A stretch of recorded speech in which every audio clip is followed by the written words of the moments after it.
welcome back to my channel. Today I have a special treat for you guys, Miss Henderson. Would you like to introduce yourself? Hi, my name is Danielle Henderson. I am a dual teacher with general ed and special ed 1 through 6. And you guys are in for a treat today because she has so much knowledge, not only in teaching, but just also like inspiring me, and I'm so glad you're here. Thank you.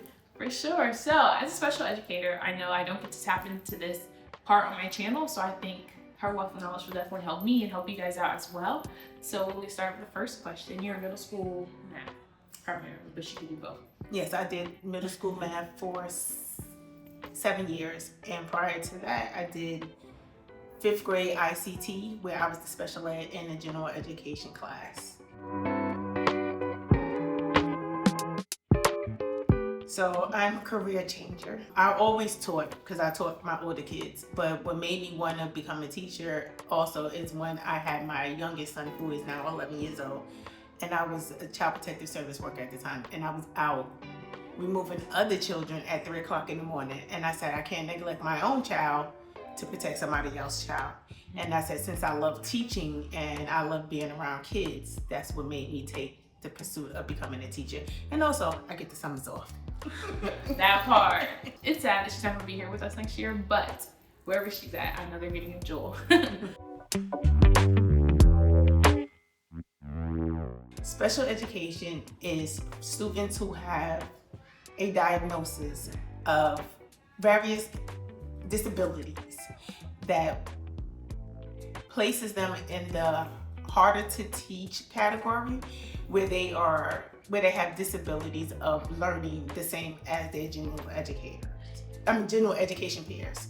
So at times they can be on a kindergarten level, but with the help of your special educator assisting them in pullouts or being in a one-to-one class or an inclusion class or different settings, they can excel with the extra help that they may need. They also receive various services and resources from others. So it could be occupational therapy, it could be speech therapy, it could be different things that they may need to enhance themselves in different ways. Sorry about that. So you mentioned like being on a kindergarten level, but they're like in 3rd grade to like the or the 8th grade.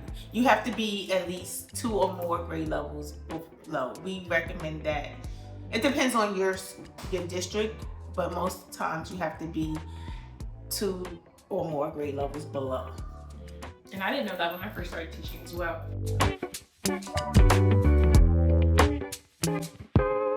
So every district is different. Most teachers will recommend the child to the IEP specialist or the SST team. The parent has to write a letter stating that they would like their child evaluated. Then the team will receive the letter and speak with the parent to find out what the concerns are, why do they feel that they may need to be evaluated, and then we start the process on having them tested educationally, cognitively, and socially, and to see where they lie on the scales of the testing. And then from there, we have a team meeting, and we also have a meeting with the parent and come up with the findings if the child is eligible or not. Keyword, parents and teachers have a part to play in this. Like I call my subscribers my teammates, because parents have a part to play, teachers have a part to play, all of us, to make sure that child is successful whether they have IEP or not. Speaking of which, as a general education teacher, if they are identified as a student with the IEP, like how can we give like differentiation, accommodations, and what are the legal ramifications of that?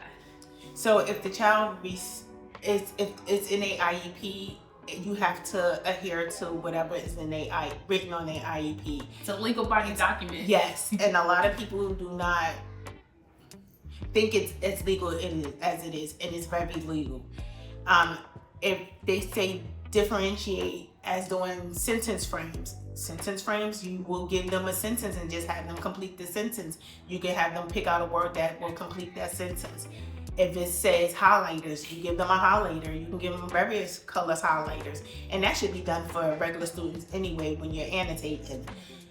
You have to find out what that case manager means by different things if you're unsure. So please utilize your IEP case managers. Every student has a case manager, so the case manager can give you more details on different things that you can do to help your students. And that's what the special educator and the case manager is there for.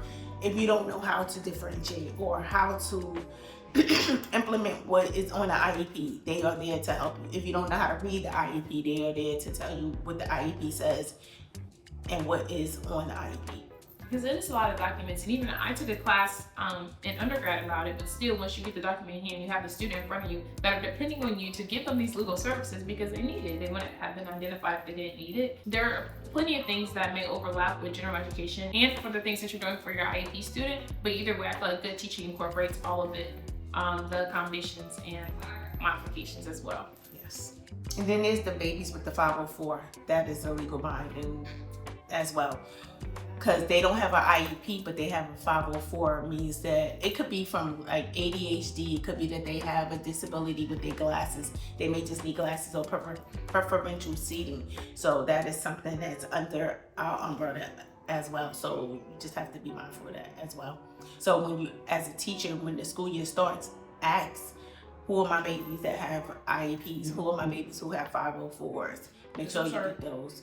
Tier 3 interventions, right? Yes. Do you mind explaining the tiers? She's really good at that. So tier 1, we have 3 tiers, tier 1, tier 2, tier 3. So tier 1 is your basic tier, and it's your basic intervention. Just for everybody. It's for everybody. Tier 2 is taking it to the next step. So if I see my baby is struggling, I could give them a timeout where it's not documented and they don't have any documentation for a 504 or an IEP. But we know this is what they're struggling with. They might have onset of ADHD, but it hasn't been diagnosed, or they just can't sit still, or they just are bored because it's not meeting their grade level of teaching. So you just give them a timeout, or you can differentiate their work and give them harder work. That is a tier 2. So you're solving the problems that are happening before they get escalated. And the tier 3 is where we've put in so many different accommodations or differentiations, and they're still not. That's where we get the team in and we start an SST process.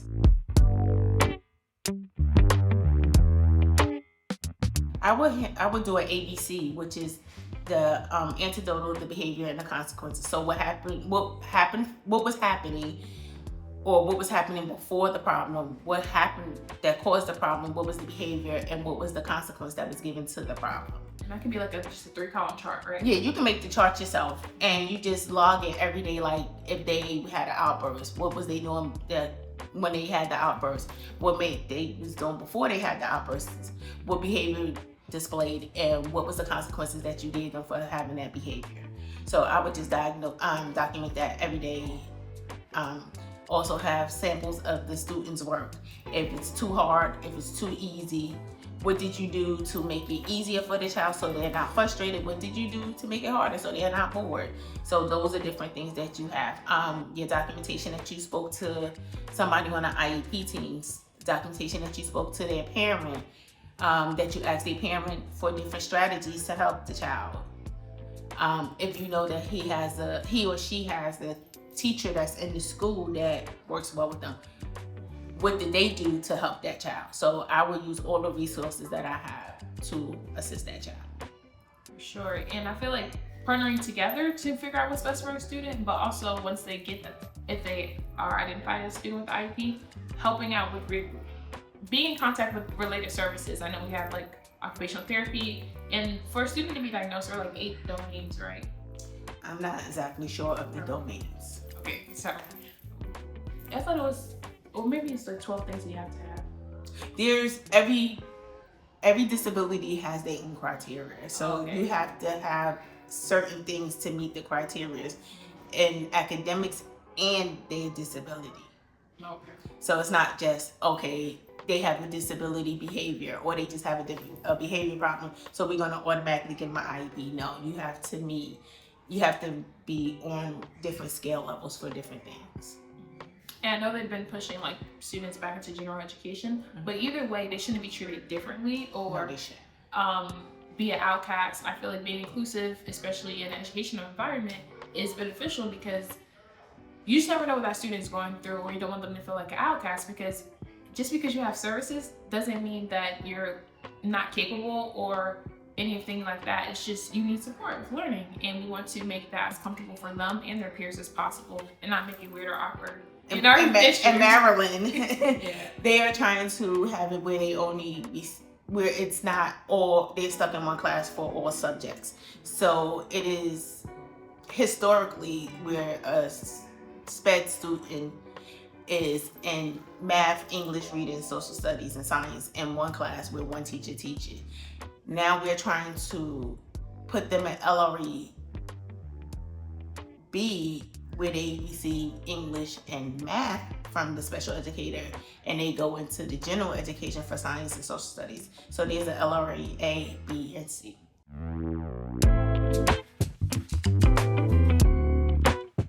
I think that every teacher should be given a class on how to read an IEP, because if you're just given a piece of paper with 20-something papers, you're not going to know what you're looking at, what to look for, and how to look for it. So, and what we try to do is condense it so you can look at the snapshots. So if I'm given a snapshot, at least I know what services they receive and how to implement those services by speaking with the general educator. But then on my own time, I'll look through the IEP, because the IEP is very, very knowledgeable. It tells you about their past behaviors at their old school or from last year or the year before. So you can find out a lot of different things reading the IEP.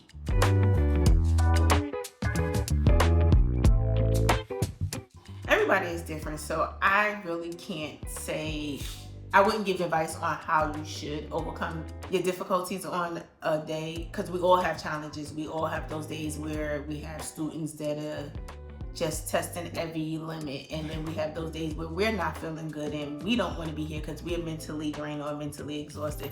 So as a teacher and as a person, you have to learn how to prioritize your well-being and how to structure your class. If you structure your class, there are not as many struggle days as there would be. So that means making sure your class is consistent on the things that they should be doing on a daily basis, and you have routines in place. I love that, because also if you don't plan and prep or even think how your class should be structured, it will run you. It's a lot of stuff that goes on outside your class, but what you can't control is what is in your class, and I talk about that as well. Filling your cup up before you can fill anybody else's up. So that's great advice.